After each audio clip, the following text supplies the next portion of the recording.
Okay, welcome back to Books with Ken. I'm excited to have Dave Ferguson in the studio with me today. Dave is an internationally recognized executive business coach, a speaker, and an author. We're going to talk about his book, Boss or Leader. Dave, thanks for being here. Thanks for having me, Ken. Let's get right into it. Talk about, so there's this stigma that's out there. Stigma is maybe not the right word. Everybody wants to be a boss. There's this cloud that, being the boss, being the guy in charge. Your book is offering a different perspective. Yeah, it is crazy. There is that. I think it is a stigma. Society's created this trophy for being a boss. Yeah. Right? And then we have bosses days. We make shows about bosses and undercover boss, who's the boss, everybody's a boss. There's a National Bosses Day. Yep. But there's not a National Leaders Day. And so that's one of the reasons I wrote this book is, first of all, to distinguish between a boss and a leader, clearly distinguish between a boss and a leader. And then a tool for people, regardless of whether they're a leader now or want to be a leader in the future, so they can really self-assess where they are, primarily with their people, because bossship is about you, leadership is about your people.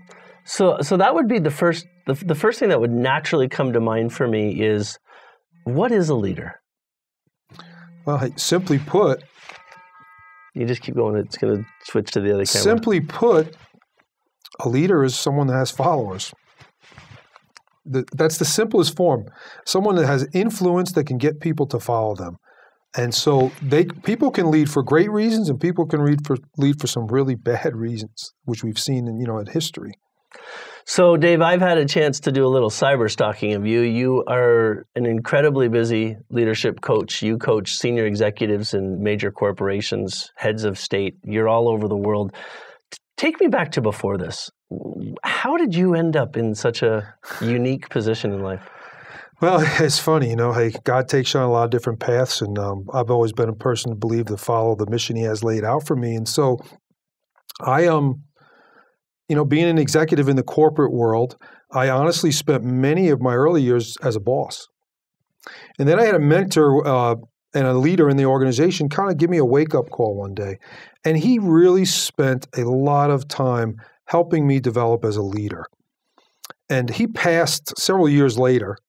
And one of the things that, I promised myself was that I was going to pay a lot of the things he gave me forward. And so when it was time for me to leave the corporate world, and I was trying to figure out what's next for me, Dave, and I wanted to go into my own business.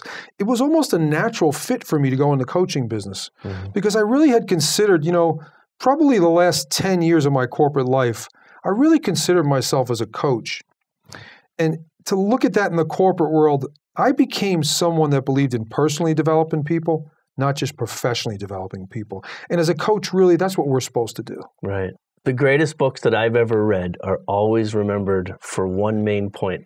I often take reference to Malcolm Gladwell's book, Outliers. It's 10,000 hours. The entire book leaves you with the thought that it takes 10,000 hours of practice to be successful at anything. I think every great book is remembered for that, for one thing. What's your book going to be remembered for? Let's face it. Today, most people are going to work for one reason, and it's not their boss, it's a paycheck. I want this book to be remembered by people that have become leaders and have gotten people to come to work for a lot more than that paycheck. It's a great segue into the next question. Who's the book for?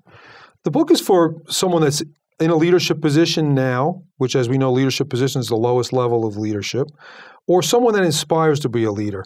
It's also for people that are self-employed, business owners, politicians, elected officials, self-employed professionals, anyone really who truly wants to get better at developing people that they can lead on their own mission. The word leadership and leaders, those words seem to be overused in the world today. They seem to be phrases that people just haphazardly throw around. It feels to me like not enough people are taking true leadership seriously. I'm a layperson thinking like that. What's your expert opinion? My expert opinion is I think people think leadership's too difficult. And so, generally we can be lazy. It's really not that difficult. See, leadership comes down to one thing, people. and it's not you. And see, so in today's world, we have a lot of bosses because generally we can be selfish people. But when you're willing to be unselfish and grow not only yourself, but grow the team underneath you, you will not only inspire people, but you are becoming a leader more and more yourself every day. If you could share one thought with anybody that needed to have this breakthrough, anybody, if you could share one idea with anybody that really needed to understand the difference between boss and leader, needed to make that transition, what would be the one thing? Well, the first test you need to take is a self-assessment. Then you need to look behind and see who's following you. And then ask yourself, why are they following you? And if that why is just because they need to put food on their table, you may not be a leader. Very thought-provoking.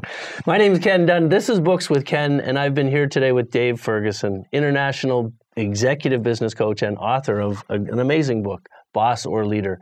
You can literally get this book at readerslegacy.com, amazon.com, or any major retailer. Dave, how can they get a hold of you? My website is livingtolead.com. They're contact me right through the website directly, or you can email me at dave@livingtolead.com. Thanks for being with us.